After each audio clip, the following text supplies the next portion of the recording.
Salam damai dan sejahtera di dalam nama Tuhan Yesus Kristus.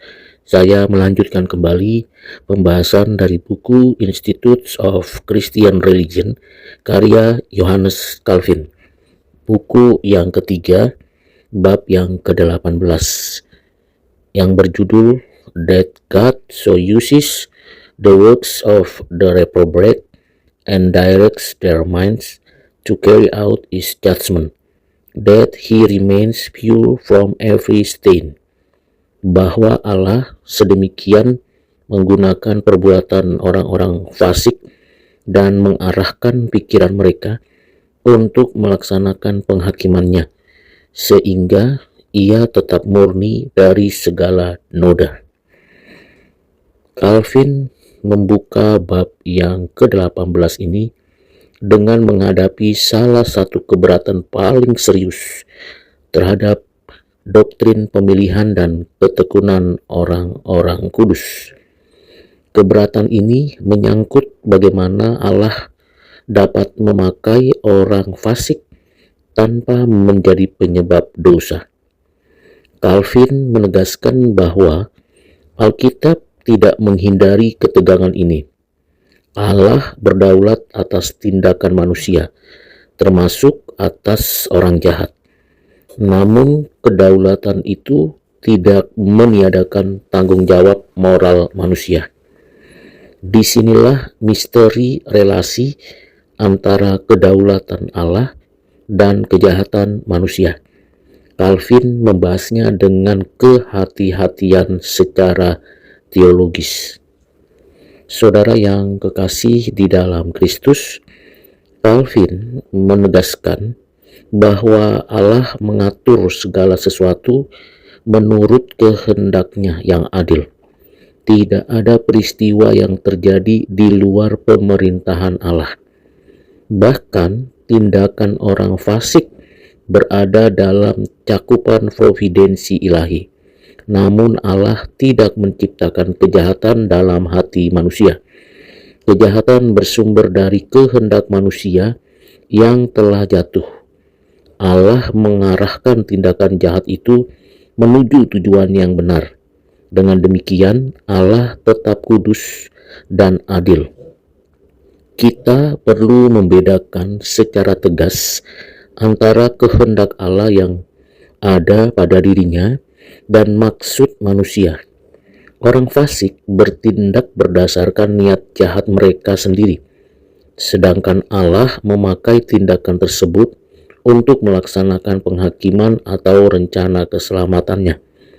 Motif manusia tetaplah tercemar oleh dosanya. Motif Allah selalu benar dan kudus. Perbedaan motif inilah yang menjaga kemurnian Allah, sementara kesalahan terletak pada manusia, bukan pada Allah. Contoh-contoh di dalam Alkitab mendukung argumen tersebut. Kisah Yusuf dan saudara-saudaranya menjadi contoh utama.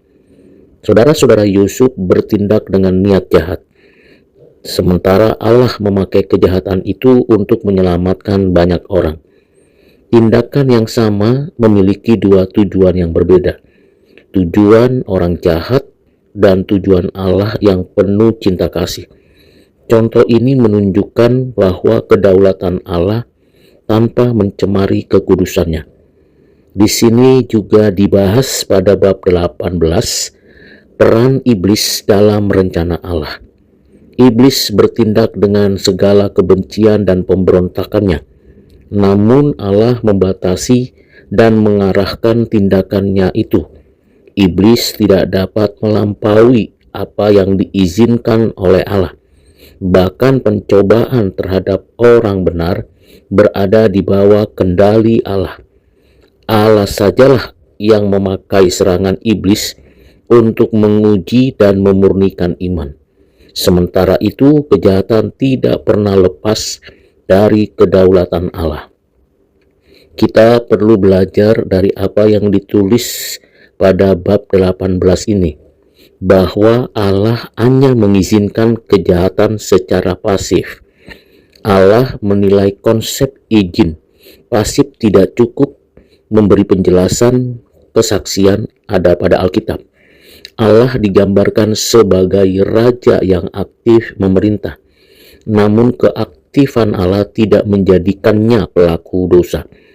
Allah mengarahkan tanpa menanamkan kejahatan, sedangkan tindakan Allah bersifat adil dan bijaksana. Disinilah kita bisa mengerti bahasa Alkitab harus diterima dengan rendah hati, karena pikiran manusia tidak mampu sepenuhnya memahami cara kerja Allah. Misteri ini tidak boleh disederhanakan secara rasionalistik. Upaya membela Allah dengan mengorbankan kesaksian Alkitab adalah kesalahan. Kita harus tunduk pada wahyu Allah. Di dalamnya kita belajar teologi sejati yang lahir dari penyembahan, bukan spekulasi. Memang ada ketegangan yang nyata yang harus kita terima dengan iman. Disinilah kita diuji kerendahan hati intelektual kita. Saudara yang kekasih di dalam Kristus, kita perlu membedakan. Demikian Calvin menuliskan pada bab 18 ini, sebab utama dan sebab sekunder dari segala yang ada. Allah adalah sebab utama yang mengatur segala sesuatu, sedangkan manusia bertindak sebagai sebab sekunder dengan kehendak mereka sendiri.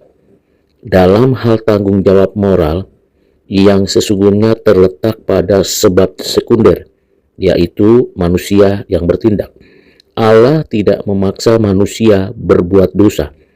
Manusia berbuat dosa karena keinginan hatinya sendiri. Disinilah kita perlu mengerti struktur yang tepat sehingga kita dapat menjaga keadilan ilahi. Di dalamnya ada providensia Allah yang tidak pernah meniadakan moralitas. Doktrin ini juga memberikan kepada kita gambaran bahwa sesungguhnya Allah itu adil. Tidak pernah Allah tidak adil. Keadilan Allah diukur menurut standarnya sendiri, bukan standar manusia atau pendapat opini manusia. Manusia sendiri tidak memiliki otoritas untuk menghakimi Allah. Apapun yang Allah lakukan selalu benar. Ketika Allah menghukum melalui orang fasik, Allah tetap adil. Dan orang fasik dihukum karena niat jahat mereka. Allah tidak pernah bersalah dan keadilannya tetap murni. Kita perlu juga membahas bagaimana Allah mengeraskan hati manusia. Calvin menuliskannya pada bab ke-18 ini, yang memberikan kepada kita pengajaran bahwa Allah tidak pernah menciptakan kejahatan baru dalam hati manusia. Allah justru menyerahkan manusia pada kebejatan yang sudah ada. Penyerahan ini adalah bentuk penghakiman. Kita sadar hati manusia menjadi semakin keras karena dosanya sendiri, dan Allah bertindak adil dalam penghakiman ini. Disinilah letak kejatuhan manusia semakin nyata dan dipertegas. Kita juga perlu memperhatikan bahaya penyalahgunaan doktrin ini untuk membenarkan kejahatan. Faktanya bahwa Allah berdaulat tidak memberi izin untuk manusia berbuat dosa. Manusia tidak dapat bersembunyi di balik rencana Allah. Setiap tindakan tetap akan dihakimi dan mendapatkan penghukuman. Di balik itu semua ada providensia Allah, tidak meniadakan hukum moral dari Allah itu sendiri. Dengan demikian, dengan tegas bahwa anugerah Allah tidak pernah menjadi alasan kejahatan. Saudara yang kekasih di dalam Kristus, tujuan utama dari doktrin ini adalah penghiburan orang percaya, orang-orang Kristen. Sementara dunia sering tampak dikuasai oleh kejahatan dan orang fasik tampak berjaya, namun Allah tetap memerintah di balik layar. Kejahatan manusia tidak berada di luar kendali Allah. Inilah keyakinan kita yang memberikan ketenangan iman bagi orang-orang Kristen, bahwa Allah mengarahkan sejarah menuju tujuannya. Di bab 18 ini juga ditegaskan bahwa orang Kristen tidak perlu takut pada kekuatan yang jahat itu. Allah membatasi kuasa orang fasik. Tidak satu pun tindakan mereka menjadi di luar izin Allah. Keyakinan yang seperti ini menumbuhkan keberanian rohani untuk menjalani kehidupan yang baik dan benar, di mana orang-orang Kristen dapat hidup dengan percaya diri bahwa Allah menyertainya dan menopangnya. Allah adalah benteng yang teguh yang menjaga memelihara umat miliknya. Dan ini bagian dari pembelajaran providensia Allah sebagai sumber pengharapan. Allah memakai kejahatan untuk menyatakan keadilannya. Kita menyadari bahwa Alkitab mengajarkan penghakiman Allah sering terjadi melalui sarana manusia. Namun kejahatan tetaplah kejahatan. Allah tidak memerlukan dosa, tetapi Allah menggunakannya untuk menunjukkan keadilannya. Keagungan Allah tampak dalam kemampuannya mengalahkan kejahatan. Ini bisa kita lihat puncak paradoksnya di dalam dan melalui salib Kristus. Kejahatan terbesar menghasilkan keselamatan terbesar. Pada bagian ini juga berbicara tentang salib Kristus. Di dalam bab 18 ini, penyaliban Kristus adalah kejahatan paling keji. Namun Allah menetapkannya untuk keselamatan umat manusia yang berdosa. Pelaku penyaliban tetap bersalah. Allah tetap kudus dan penuh kasih. Salib menjadi bukti utama kedaulatan Allah atas kejahatan. Disinilah Injil berdiri di pusat paradoks. Misteri ini menjadi dasar iman bagi orang-orang Kristen. Saudara yang kekasih di dalam Kristus, ajaran ini memanggil orang Kristen kepada sikap takut akan Allah. Allah tidak dapat dipermainkan dan kehendaknya melampaui pemahaman manusia. Kesadaran ini melahirkan penyembahan kepada Allah. Manusia dipanggil untuk tunduk kepadanya, bukan mengontrol. Disinilah dan dengan penuh pengertian bahwa iman bertumbuh dalam kekaguman kepada Allah. Pemahaman inilah yang disebut dalam teologi yang bersifat doksologi. Keadilan Allah akan dinyatakan sepenuhnya pada akhir zaman. Banyak hal tampak tidak adil saat ini, namun penghakiman terakhir akan menyatakan kebenaran Allah. Tidak ada kejahatan yang luput dari pengadilan. Allah akan membela umatnya, dan ada harapan eskatologis yang memberi ketekunan bahwa waktunya Allah menyatakan itu adalah waktu Allah yang sempurna. Di lain pihak, kita menyadari bahwa gereja harus berhati-hati dalam mengajar doktrin ini. Bahasa harus pastoral dan alkitabiah. Spekulasi ekstrim harus dihindari. Tujuan utama adalah menguatkan iman. Doktrin ini harus diarahkan kepada Kristus. Tanpa Kristus, doktrin ini menjadi menakutkan. Injil menjadi kunci pemahaman. Ia menutup dengan menegaskan bahwa Allah tetap murni, adil dan kudus dalam segala pekerjaannya. Saudara yang kekasih dalam Kristus, dijelaskan dalam bab 18 ini bahwa tidak ada noda kejahatan dalam diri Allah.